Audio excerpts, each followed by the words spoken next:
Good evening and welcome to KBC Channel 1 Weekend News. My name is Victor Muyakane, back on the desk after a long rest, and we are ready to give you all the latest news coming through to you this evening. Our sign language interpreter this evening is Wilson Mushora, and with him we will tell you all that's going on in your world. But before that, a glimpse of what we have in store for you.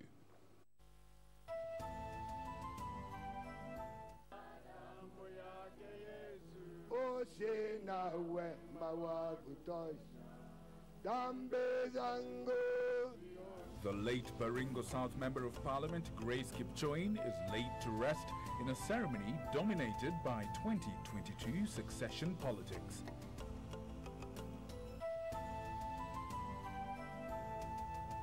Politicians divided over calls for a referendum to amend the constitution. I've said anything that I feel is good for this nation under the sun without fear or favor. And who wants Atwoli dead? Co-to Secretary General Francis Atwoli says his life is in danger.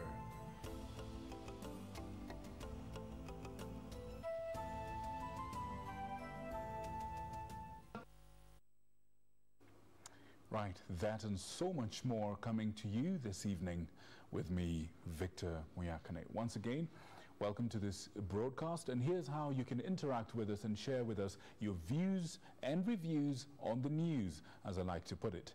SMS lines are open. 22162 is the number. Send in your message starting with the word KBC. You can also tweet us at KBC Channel 1, at Muyakane, and we shall respond and actually sample your feedback in the course of this bulletin. With that out of the way, we begin our news bulletin in Baringo. And key allies of Deputy President William Ruto have sharply criticized Baringo Senator Gideon Moi for allegedly undermining the country's second-in-command. Speaking during the burial of the late Baringo South Member of Parliament, Grace Kipchoin, Ruto's political supporters charged that the KANU chairman stands no chance in a presidential contest with the Deputy President. Eric Begon reports. The burial of the late Baringo South MP Grace Kipchoin brought together Deputy President William Ruto and Baringo Senator Gideon Moi, days after Ruto's aborted visit of retired President Daniel Moi. They exchanged a handshake to much applause.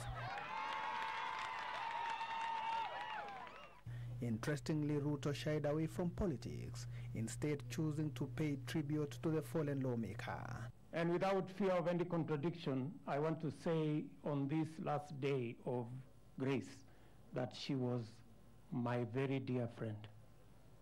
Nilimjua kama rafiki. Huyu mama ambaye alichaguliwa hapa Baringo sio mtu wa kawaida. She is a lady of exemplary distinction. But clearly events of last week are still fresh in Ruto's camp. His political allies vehemently hitting out at Gideon Moi for allegedly being a constant thorn in the flesh of their leader. Na babu yangu alikuwa akiniambia, ukiona kakako ameoa mke, wewe usitamani mke wa kakako. Tumeelewana hivyo? Ukimwona kakako yuko na mke wake, heshimu hiyo nyumba, usitamani mke wa kakako. Ukitamani mke wa kakako, tayari utakuwa umevunja hiyo jamii. Those who spoke during the ceremony wasted no time conveying their displeasure with the manner in which the Baringo senator has treated the country's second in command. Mkitaka siku nyingine mkue kitu kingine, Biblia inasema asiyekubali kuongozwa hawezi ongoza. Let us all accept tuongozwe na watu wengine, ndio siku nyingine sisi pia tuweze tukapata nafasi ya kuongoza. Gideon Moi is my friend. He has never told me first of all anataka kuwa president. So mimi sijui yeye ni host gani ama ni nini, because I don't understand. Hajaniambia. Sasa kuna vile mama alichora mafuta ya Esau ikaenda na Jacob. Na Esau akaanza kulia, hii mafuta ilikuwa yangu, lakini alikuwa shachelewa. Mimi najua mnajua vile nimesema. They called on the younger Moi to shelve his presidential ambitions. Na nyenye mukitaka kujigawanyisha, sisi tumesimama na laini moja. Kwa hivyo mjua kura ya Mkikuyu hakuna mahali ingine itaelekea kwa William Samoei Ruto. Despite what has happened, the many things that have come in after 2013, we are very focused. Our vision is still very focused. We are unstoppable, and 2022 tunasema tuko nyuma ya His Excellency the Deputy President William Ruto. But when he took to the podium, the Baringo senator sought to clear his name, even as he affirmed his intentions for the future. At the end of the day, mwananchi ataamua. Mwananchi. Every time you stand to speak, you keep calling out my name. Gideon Gideon this, Gideon that. So, what have I done? Respect all the leaders.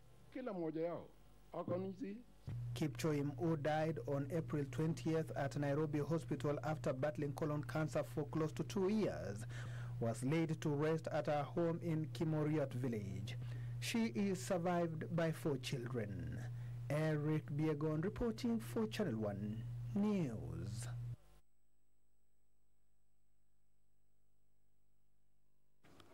In other news, the unity deal between President Uhuru Kenyatta and ODM leader Raila Odinga 2 months ago has kicked off yet another storm as the 2022 succession politics dominated political platforms today.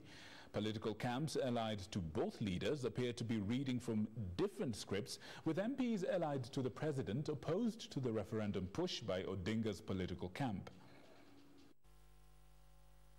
Nearly 2 months after the famous handshake between President Uhuru Kenyatta and NASA leader Raila Odinga, political leaders affiliated to both appear to be pulling in different directions. At the heart of a split is the referendum push by the opposition, seeking to reorganize the executive structure in the constitution. Attempts by both leaders to rein in on their foot soldiers to tone down on the hardline stances appear to be falling on deaf ears. During his State of the Nation address on Wednesday, President Kenyatta pleaded with political leaders to support the Unity Pact as a way of achieving national cohesion. And today, while in Migori during the homecoming ceremony of Migori County MP Pamela Ofyambo, Odinga called on his supporters and leaders to support the handshake and champion for unity and development to economically empower Kenyans. Tumeangalia pale ambayo mvua ilianza kupiga Wakenya ni wapi. Mvua ilianza kupiga wakati baada ya uhuru kupatikana, wakati ambao viongozi walitofautiana. But his followers were leading a different chorus while supporting the handshake. Led by Senate Minority Leader James Orengo, the leaders called for constitutional amendments to address historical and electoral injustices. It should start from now. However high or low they are, they must be dealt perpendicularly. Whoever is against the unity of the people of Kenya is an enemy to Kenyans. Kukomboa Kenya yetu ni lazima tuangalie katiba tuone ni wapi tunaweza rekebisha. But MPs from President Uhuru Kenyatta's Mount Kenya backyard have opposed the push for a referendum, saying it would be a destruction of the government's big four agenda. Kuna kila kitu kina wakati wake. Wakati huu ni wakati wa kufanya kazi. Mambo ya kuleta debate ya referendum, muda wake haujafika. Muda huo ukifika basi sisi tutakuwa tayari, lakini wakati huu ni kufanya kazi. Kama kuna kitu inatakana ibadilishwe kwa katiba, hiyo tutakaa chini tuone, lakini si wakati huu, maybe na huko 2022. Wiper leader Kalonzo Musyoka has also thrown his weight behind the push for a constitutional referendum based on the Bomas draft, while Ford Kenya's Moses Wetangula and ANC's Musalia Mudavadi are opposed to the push. John Jacob Kuria, Channel 1 News. Now over to another story that hit headlines this day. Vocal trade unionist Francis Atwoli has claimed that his life is in danger. Atwoli fears that he is being targeted for the stand he took on his Labor Day speech and his efforts to champion workers' rights, blaming 4 unnamed prominent leaders whom he says are keen to see him eliminated. Atwoli's sentiments were backed by Kotu officials in Nairobi who dared the politicians to make an attempt on their superior. Speaking at the Tom Mboya Labour College in Kisumu, Atwoli dramatically claimed that his life is in danger, accusing 4 unnamed politicians of being behind the death threats. Atwoli says that he has already reported the matter to the police, further revealing that he has also made personal arrangements to keep safe. I cannot take it lightly, and the government as well has promised that it will not take it lightly. Wherever they are, they should be informed that they will be met by more force than what normally is known as equal force. If they think that they are really hitmen. Atwoli believes that the reason for the threats emanates from his highly vocalized views on the constitutional amendment process recently proposed, particularly his calls to revert to the stipulations of the Bomas draft. We must reintroduce Bomas draft constitution. That is all inclusive. Even if you win elections as a president and people are dying, how will it benefit you? It is better to think about, to think bigger than, or to think big than being selfish. And I said this for equity and equality, both in terms of our sharing of resources and leadership. That constitution must be put in place. That's what I said. You can agree with me, and if you disagree with me, it doesn't mean you should plan to eliminate me. In Nairobi, Atwoli's lieutenants at Kotu have rallied behind the trade unionist.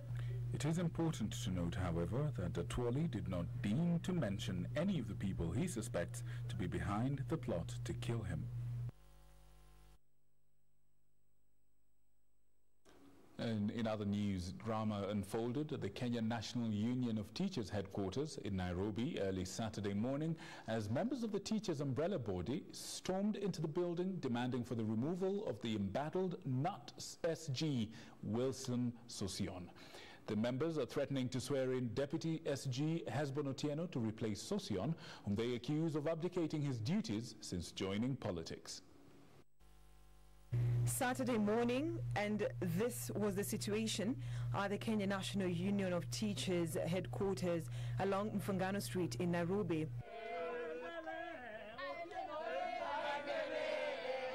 Irate members of the Joint Teachers Union stormed the premises on a mission. They wanted the Secretary General Wilson Sosion, who is a nominated member of Parliament, removed from office.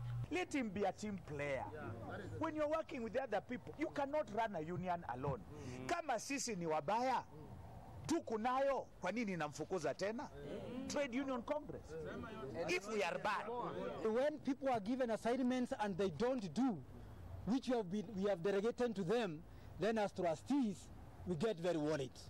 And therefore, the National Executive Council has to come in and act. The NAT National Executive Council is accusing Sosion of failing to represent the interest of teachers and want his deputy, Hesbon Ochieng, to replace him. This NEC never suspended Sosion because of him being a member of Parliament. There are proper reasons that Brother Sosion was suspended. And one of the officers who is supposed to be here is one Hesbon Otieno Agon. So I will be here, even when you want to come for service on Monday, you will get me here serving the teachers. However, Sosion maintains that he will not relinquish his seat, but instead blamed a section of the National Executive Council for his woes. On Wednesday, Sosion obtained a court order stopping his removal as NAT Secretary General. Meanwhile, learning in public universities will remain paralyzed as lecturers continue demanding for registration and implementation of the 2017-2021 CBA. The Kenya University Staff Union Secretary General Charles Mukwaya says the inter-ministerial task force set up by the government to probe the situation is not making any progress. Inter-ministerial committee is a good thing, but it's addressing more or less long-term issues. But we have an ongoing crisis. We have not gotten anything as yet from that interministerial committee. Vice President of the Public Service International for Universities in Africa, Peter Adem-Yemi, says the stalemate needs intervention. The lecturers downed tools on March 1st in all 31 public universities of higher learning. Brenda Zeda Redido, Channel 1 News. Now, the United Nations has warned of disease outbreaks following devastating flooding in Kenya as aid workers struggle to reach thousands of people in need of shelter after weeks of torrential rains. More than 100 people have been killed so far and over 250,000 have been displaced by heavy rainfall since March. According to the spokesperson of the UN Office for the Coordination of Humanitarian Affairs, Jens Lerck, the major humanitarian concern beyond the displacement is, of course, disease outbreaks, particularly cholera and chikungunya. Meanwhile, affected families are appealing for humanitarian assistance and medical care. Linus Mashigadi with the story. As heavy rains continue to pounce in parts of the country, locals in Lamu County and humanitarian organizations have resorted to using boats and choppers after several roads were cut off and homes submerged by flood waters. Two rivers in the area, Tana and Nyongoro, broke their banks. More than 200 families have been forced to set up temporary shelters elsewhere, with the most affected areas including Moa Village and Dide Waride. Devolution Cabinet Secretary Eugene Wamala, who toured the area to launch the distribution of relief aid, urged locals to move to higher grounds. Wataalamu wamesema mvua hii itaendelea hata mwezi wa 5, mwezi wa 6 tutaendelea kuwa na haya mambo. So kwa hivyo kwa magala ya serikali ya Kenya tuko na magunia zaidi ya milioni 3. Tuna mahindi ya kutosha, mchele wa kutosha, maharagwe na vile vile mafuta. Haya ndio yale tutawaletea kwa huu muda wote hadi mambo yarejee. Elsewhere in Kuria, Migori County, over 100 homes have been destroyed and close to 200 families forced to spend the nights in the cold. Women, children and the elderly are the most affected. The historical Memusi Peace Market was not spared either by the raging waters, displacing close to 80 traders and destroying property of unknown value. Locals are now demanding for the speedy intervention by the county government. The floods have also caused untold grief to the family of the late John Chacha, who was buried a week ago. His kinsmen had to exhume his body and bury him at a different location. Miles away in Kiwamburi, Kiharu constituency, Muranga County, a family is in distress, living in fear of their homestead being completely destroyed by flash floods. Mary Nyambura saying rainwater is flowing into their compound from Mukuyu due to lack of proper drainage on the roads. She says the compound now has deep trenches and wants the relevant authorities to compensate them for the damage. According to the Kenya Red Cross, approximately 48,177 households have been so far displaced following the continued heavy downpour, with the death toll estimated at 100 people. Damage to majority community water systems has been reported in Garissa, Makueni and Isiolo counties, while shallow wells have been contaminated in Tana River, Kilifi and Garissa as latrines have collapsed or flooded. Learning has also been affected and many schools in Tana River, Garissa, Samburu counties are yet to reopen for the second term. At least 11 schools are being used as shelters by internally displaced persons in Garissa and Tana River counties. The Kenya Meteorological Department has advised residents in flood-prone regions to move to higher grounds as the rains are expected to continue for the next 1 week over parts of Lake Victoria Basin, the highlands west of Rift Valley, the central and south Rift Valley, the central highlands, including Nairobi, the northeast and the coast region in Mombasa, Kilifi, Kwale and Tana River counties. Linus Mwashigadi for Channel 1 News Weekend. Right, we now take a short break. We'll be right back with more content, of course, after the break. But I want to encourage you to keep talking to us.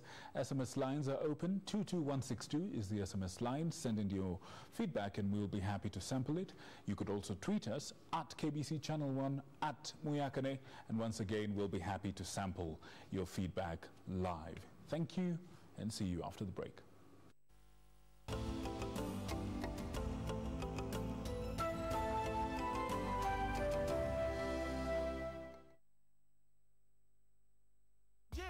Unaweza fanya nini kwa dakika 4? Unaweza piga chef? Kila kitu ni mega. Unaweza pika ugali? Pesa hapa ni mega. Labda unaweza fua nguo? Ama unaweza tengeneza milioni 30. 4 minutes are enough to win big with Mega Dollar. Just go to Lipa na M-Pesa, select Pay Bill, Enter business number 295888. Enter account name KBC. Deposit 10 shillings or more. Enter your PIN and press OK. Then choose 10 numbers from 1 to 80 and send to 29588. And you can win up to 30 million shillings every 4 minutes. Deposit, play, and win with Mega Dollar. The big game for big winners.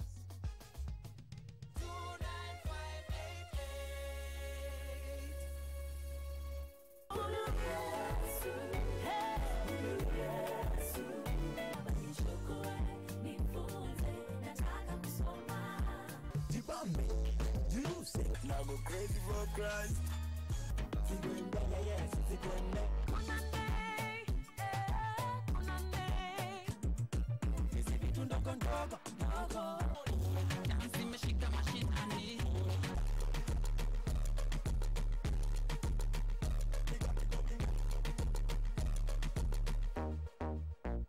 He got me going.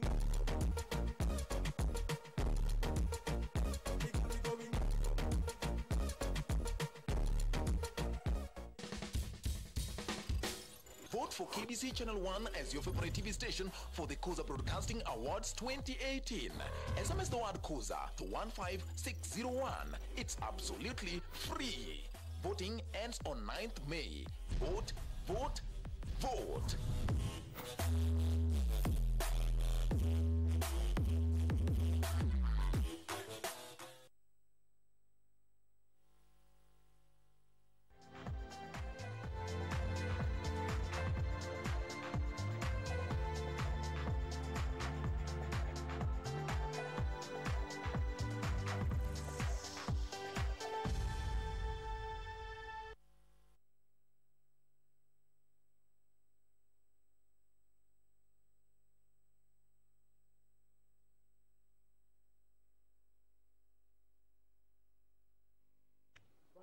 We have now resumed the rest of the bulletin, but my colleague Richard Munga is on set.